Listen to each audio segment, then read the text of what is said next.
You changed your mind today. Not because you wanted to, but because someone else guided you there without saying a single direct word.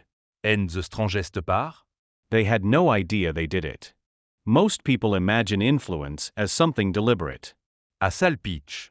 À reherse d'arguments. A calculated manipulation. But the truth is far more unsettling. The most powerful forms of psychological influence happen beneath the surface of conscious intention. They exist in the pauses between sentences, in the way someone mirrors your posture, in the subtle reframing of a question you thought you asked yourself. These patterns aren't taught. They're inherited through social conditioning, refined through trial and error, and deployed automatically by people who would be horrified to learn they're using them. These patterns aren't taught. They're inherited through social conditioning, refined through trial and error, and deployed automatically by people who would be horrified to learn they're using them. Pattern 1. Reciprocity loading. The human brain tracks debts. Not just financial ones, but emotional, social, and conversational ones. When someone does something for you, offers a compliment, shares a personal story, gives unsolicited advice, they create what psychologists call a reciprocity obligation. Your mind registre en balance. And without thinking, you begin looking for ways to restore equilibrium. This happens in coffee shops when a coworker buys your drink without asking. It happens in meetings when someone publicly supports your idea.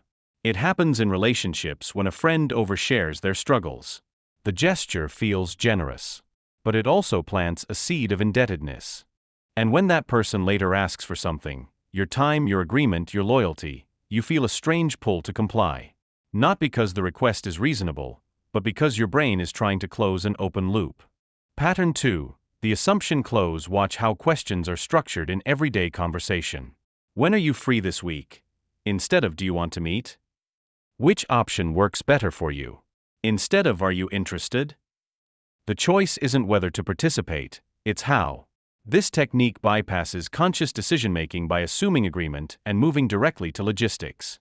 Your brain, presented with specifics, begins problem-solving instead of evaluating.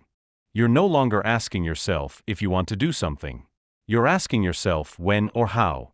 The decision was made for you in the phrasing of the question. Salespeople are trained in this. But your friends use it too. Your family uses it. They don't recognize it as influence. They see it as efficiency. Meanwhile, you've committed to things you never consciously agreed to. Pattern 3. Emotional contagion through certainty. Confidence is contagious. When someone speaks with absolute certainty, no hedging, no qualifiers, no doubt, your brain interprets that certainty as evidence. Not evidence of truth, but evidence of knowledge. The assumption becomes, they must know something I don't. This is why people believe strangers who speak with authority about topics they know nothing about. The delivery creates the illusion of expertise. The tone does the persuading. And because most people fear looking uninformed, they align themselves with a certain voice rather than risk questioning it.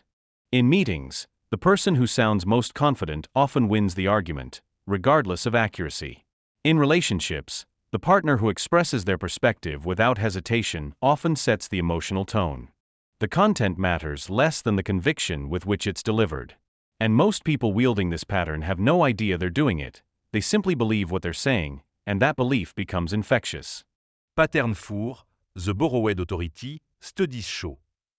Expert say. Most people believe. These phrases don't cite specific sources. They don't provide data. But they carry weight because they invoke an invisible consensus. Your brain hears these words and fills in the blanks with credibility. This happens in casual conversation constantly. Someone justifies a belief by referencing unnamed research or majority opinion.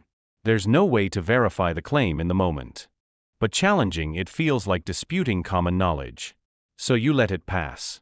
And in letting it pass, you've subtly accepted the premise. The person saying this isn't lying. They genuinely believe they've heard or read something that supports their view. But the vagueness prevents scrutiny. And the invocation of authority, real or imagined, ends the debate before it begins. Pattern 5. The scarcity whisper. Urgency is manufactured in the smallest interactions. I might not be around later. This opportunity doesn't come up often. I'm only telling a few people this.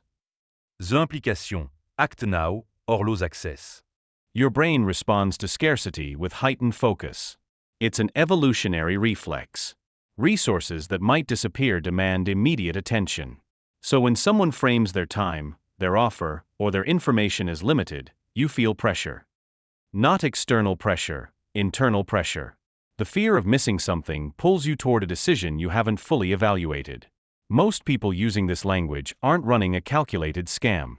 They're simply emphasizing what feels important to them. But the effect is the same. You move faster. You think less. You commit before clarity. Pattern 6. Validation before the ask compliments aren't neutral. When someone praises you, your judgment, your skills, your character, just before making a request, they're priming your self-image. You want to live up to the identity they've reflected back to you. You're so good at organizing. Could you help plan this? You always know what to say. Can I ask your advice? The flattery feels sincere. And it probably is. But it also makes refusing harder. Because declining now means contradicting the identity you've just been given. Your brain avoids that dissonance. So you say yes. This happens between partners, coworkers, friends, and family members who have no conscious agenda. They're simply learned that affirmation opens doors. And it does. Pattern 7. The silence encore silence créate disconfort. In conversations, most people rush to fill empty space. And whoever speaks first after a pause often makes the concession. This happens in negotiations, arguments, and casual discussions. One person makes a statement, then stops. The other person, unable to tolerate the quiet, begins explaining, justifying, or offering alternatives. The first person hasn't said anything, but they've shifted the power dynamic simply by waiting. People don't plan this. But those who are naturally comfortable with silence, who don't feel the same social pressure to keep conversation flowing, wield it without realizing. And those who are uncomfortable end up giving more than they intended, simply to escape the tension. A colleague mentions they stayed late to finish a report that helped your project, then 2 days later asks if you can cover their shift. You feel obligated. A friend frames weekend plans as Saturday or Sunday. You realize halfway through your answer that you never decided whether you wanted to go at all. Someone in a meeting speaks with unwavering confidence about a strategy. You notice others nodding. You don't agree, but you stay quiet, assuming you missed something. Recognition is the first defense. When you feel sudden obligation, ask yourself, did I agree to this, or was I guided into it? When you feel urgency, pause and ask, is this actually time-sensitive, or does it just feel that way? Notice when question assume your participation. Notice when praise arrives just before a request. Notice when silence makes you uncomfortable enough to concede. These patterns lose their power the moment you see them clearly. You don't need to call people out. Most of the time, they're unaware. But you can reclaim your decision-making by inserting a buffer between stimulus and response. Let me think about that. I'll check my schedule and get back to you. That's interesting. Where did you hear that? Small deflections that buy you time to evaluate without pressure. Influence doesn't require intent. It simply requires patterns that the human brain is wired to respond to. And once you understand those patterns, you stop being moved by them unconsciously. You begin to see the invisible architecture of persuasion in every interaction. Not with paranoia, but with clarity. The people around you aren't your enemies, but they are participants in the same psychological systems you are.